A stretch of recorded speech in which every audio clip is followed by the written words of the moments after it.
Hello and welcome back. This is video number 2. So let's talk about competitive research. You see, the best way to understand how you can rank better is to know what is already ranking in your niche or your market. So what we want to do here is we want to analyze the videos that are on the top. And I want you to specifically look at what titles, what descriptions are they using. And what thumbnails are they using that are eye-catching? And what is the user experience like when you click through those videos? So let's go ahead and do some competitive research. So for the sake of making sure that we find YouTube videos that actually relate to promoting a product, what I want to do now is just to pick a product out of the blue and let's take a look at YouTube. So one product that I've been using for a while now, which has been really awesome, is called the Instant Pot. It's basically a pressure cooker that cooks food at a really fast rate. So what we're going to do is we're going to hop on over to youtube.com and we're going to type in Instant Pot and see what we get.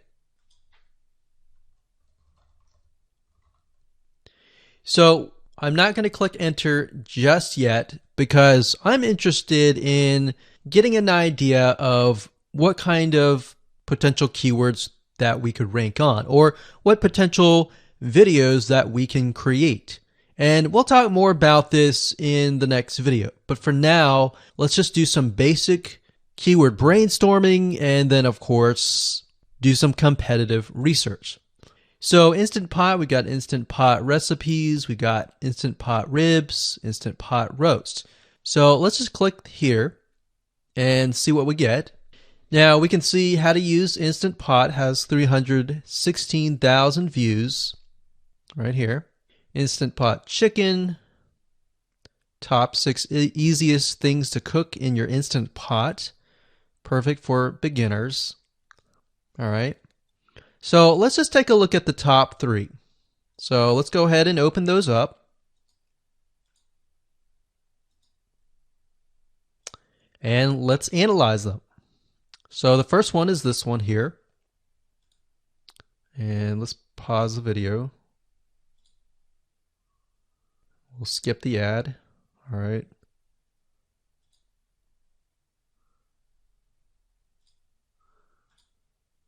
Okay, so how to use the Instant Pot 101 for beginners. So if we think about the type of audience that the Instant Pot attracts, it attracts somebody who has a busy life, who may be a beginner at cooking and just wants a quick and easy meal done fast. So we can see that. So one thing that I like to do is I like to copy the titles to Notepad. Just kind of get an idea of what we're dealing with. So that's the title. Looks like she's promoting an Amazon affiliate link. We can see that here, Amazon.to. We've got Instant Pot hacks, Instant Pot yogurt, and all that. So what she's doing, it's very funny, but she may not realize she's doing this, but what she's using is a method called siloing. And she's basically telling YouTube, hey, not only do I have this video on Instant Pot, I've got Instant Pot hacks, yogurt, recipes, and other recipes. So let's just copy that in here. So that's video number 1. So we're going to rank it from video 1, video 2, and video 3. Let's scroll down a bit. We've got 373 comments. I will say when it comes to YouTube, they're looking for engagement. So comments is good, likes are good, even dislikes are good as well. Even though dislikes are bad from a human standpoint, it tells YouTube that there is engagement. All right. So sometimes we're going to be able to view, we can't do it here, but sometimes you'll actually be able to view more data. But for now, you can't hear. Now, we can actually dig deeper if we want to. So let's just take a look at Natural Brittany's YouTube channel. Because when you're doing competitive research on YouTube, it's not just that particular video, it's actually the whole YouTube channel as a whole, the authority that that channel holds. So she has 116,000 subscribers. Click on the videos. She has a good amount of videos that talk about anything, looks like from cooking, from budgeting, from grocery, a lot of very similar videos. So let's scroll down. And now let's go ahead and take a look at the second highest ranking video. So if we go back over to here, and this is the Instant Pot Chicken Cook With Me, meal planning, meal prepping, Sunday setup. So let's go here, take a look.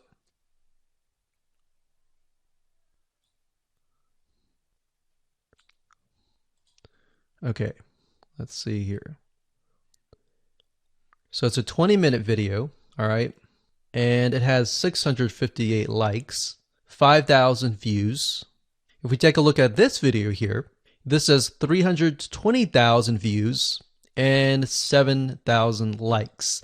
Now, notice how it says 13 minutes here, and notice how it says 20 minutes here. We'll go back to this later on.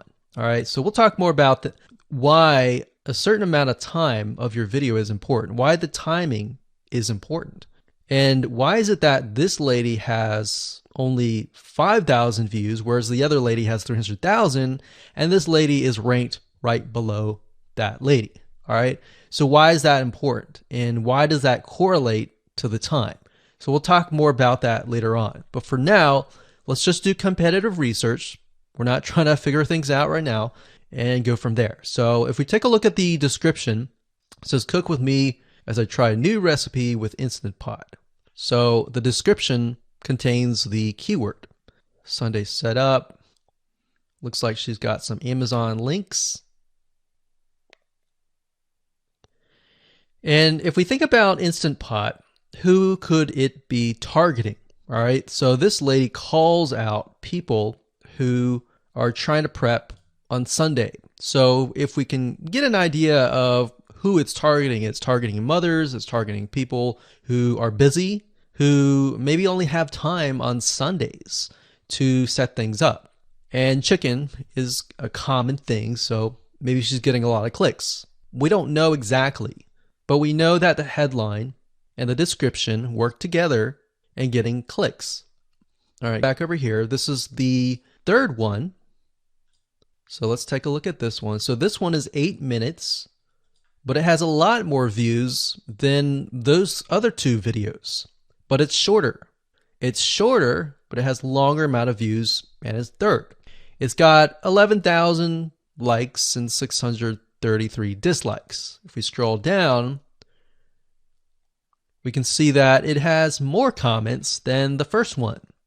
So why is it that the first one is number one and this one is the third one and it has more views and more comments? Well, we don't know exactly why, but I have a hunch as to why that is, which we'll talk more about ranking and what Google and YouTube is looking for later down the road. So that's that. Let's just copy that title. And I'm going to go ahead and pause this video and we'll copy and paste that information to the notepad. Okay, so I went ahead and copy and paste the information. So this is video 1, this is video 2, and this is video 3 down below. So let me make this bigger so we have this information. So as we're kind of analyzing the competitor, we want to save this for later, but can you kind of see a similarity here? So this is calling out the target audience. This is calling out the people who are busy, essentially. And top 6 ways, top X ways, top certain number ways is always a good title. So perfect for beginners. So if you can imagine, we already see that this title has beginners. This one's calling out perfect for beginners. And this one essentially is calling out people who are busy. So it's a target audience. So that's key. So having this in hand gives you a better idea on what potential titles and descriptions that you can have. Now, you can do some deeper dive competitive research using specific tools. And one specific tool is called SocialBlade. So that's socialblade.com, as you can see here. And I like to use this to kind of get a better idea of the YouTube channel as a whole. Because what you're trying to figure out is, did this person rank because their channel as a whole has a lot of traffic? Or did this person rank simply because of the titles and the description? So there's many factors that come involved, but let's take a look at Naturally Brittany. So let's go ahead and copy this. And you basically want to come here and type in the username of the YouTube channel. So we'll go ahead and click this here. Okay, so we can see here that this is Naturally Brittany, 116,000 subscribers. She's got 19 million video views. So that kind of gives us an idea of how easy it is to break through. Is it easy? Is it going to take a little bit work or what? So let's just go ahead and open her up, and let's do the same thing with the other videos. So this one is marriage and motherhood. We got that here. So she has 7 million video views. So it's about half of what we saw earlier. And this one is called Six Sisters Stuff. And this one has about 9 million video views.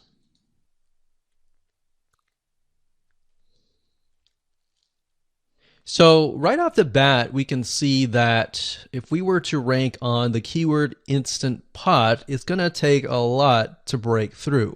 But the way we can break through is by using essentially subcategories of that keyword.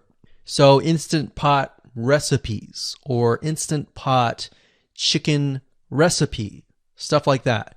So we can see that each one of these has about 100 to 200,000 subscribers. So you're going to have to be competing against that. Now, obviously, if you have a good size YouTube channel, that will usually mean that you can break through fairly easily. But if you're just starting out, then breaking through on that keyword is going to be a little bit more difficult. So the next question is, what keywords should you use? And we'll discuss that in the next video. Hello and welcome to video number 4. In this video, we're going to talk about your title and your description. So let's take what you have gathered in the previous video and let me show you how to properly create your titles and descriptions. So when it comes to creating titles and descriptions, we simply need to do what we did in the previous videos, which was the competitive research. And as you can see here, we have the videos 1, 2, and 3, the top number 1, number 2, and number 3. And of course, we have the main keywords. So we have this main keyword here. So that's definitely going to be in the title. And then of course, if you noticed, the target audience was beginners. So essentially what you're noticing here is that people are calling out the audience, and then of course they have the keyword in the title itself. And then of course you want to make sure that title, main keyword, and target audience is also going to be in your description. Now, what I like to do is I like to go look at magazines in that niche. It doesn't necessarily have to be exactly, in this case, Instant Pot, but it needs to be somewhat of that genre. Now, one thing that I noticed was when we took a look at the Instant Pot chicken, you could write out something like top 6 easiest things. So instead of things, you could say chicken recipes or pot roast recipes to cook in your Instant Pot. Or you could say something like Instant Pot chicken dash top 6 easy recipes, or you could use a number. People like numbers, especially knowing that somebody gets an Instant Pot for the sake of saving time. You could say top 6 easy chicken recipes that take less than 30 minutes. Now, obviously, that's a little bit long, so let's head on over to Google here. So, like I said, I like to use magazines. Magazines do a great job in creating titles. So, as you can see here, I typed in Instant Pot magazine, and to the right, you'll notice that there's Instant Pot all-time recipes. So let's just go ahead and open that in a brand new window, like so. So it looks like we have to pay, but let's just go ahead and click the free sample. So we can see Instant Pot's all-time best recipes. So you could do something like all-time best chicken recipes, or Instant Pot dash all-time best chicken recipes, or all-time best chicken Instant Pot recipes. So obviously here we're not going to copy word for word because that's plagiarism, but we're going to use something different. We're going to tweak it around. What we're looking here is for headlines. So let's go back here. So it says everyday Instant Pot, 115 delicious, family friendly pressure cooker. So we can say everyday Instant Pot, 6 delicious family pressure cooker recipes. So everyday Instant Pot chicken, as long as the word Instant Pot chicken is in there. So we got 66 Instant Pot recipes that put your pressure cooker to work. So we could say something like 6 Instant Pot chicken recipes that take less than 15 minutes. And yes, believe it or not, Instant Pot can literally cook something like a pot roast within less than an hour, or sometimes half an hour. Because it's a pressure cooker, it cooks a lot faster. So that's what I like to do, is I like to take a look at magazines. So it doesn't necessarily have to be Instant Pot in this example. It can be another food magazine. So essentially that's how to create the titles. As far as the description goes, if you take a look at what they've written here, the first one that's ranking really well, as you can see here, we've got Instant Pot 101 for beginners. So you'll notice that they are trying to target the keyword Instant Pot 101 for beginners. So they've stated that in the title, and they've also put it in the description. So it says everything you need to know about how to use the Instant Pot in a beginner Instant Pot recipe. So notice that they use the keyword beginner Instant Pot twice. And then, of course, they got Instant Pot hacks, Instant Pot yogurt. And what they're essentially doing here is they're linking to other related videos. Now, Google's smart enough and YouTube's smart enough to have an algorithm to read the description and think, okay, they've got other videos that they've created that are related to Instant Pot. This video must be good, or this channel must have a lot of relevant information. So we're going to rank it a little bit higher because it's going to give people what they want to see. So now we look down here, it says Instant Pot chicken. So this is the lady who is ranking really high on Instant Pot, but also Instant Pot chicken. So it says cook with me as I try a new recipe with my Instant Pot. So we can see the keyword Instant Pot here. And as you can see, the description is really written for the user, but it contains the keywords that are necessary. So you don't need to write something like Instant Pot chicken or something that's just a bunch of garbled information. You want to make sure that the title and the description attract people first and foremost, and then embed the keywords within. So the third one, we've got top 6 easiest things to cook in your Instant Pot. Perfect for beginners. So it says, today I'm sharing with you the 6 easiest things to cook in your Instant Pot. So you can see here, the title is here, but the title is also in the description. It says, now these are perfect if you are just starting out or even had the Instant Pot for a while. So you can see the keywords that are embedded, but it's really written for the user. And that's the way it should be, because the title and the description will actually show up in the YouTube search engine, as you can see here. So we've got the title, we've got the description. So we want to make sure that the first sentence in your description is catchy as well.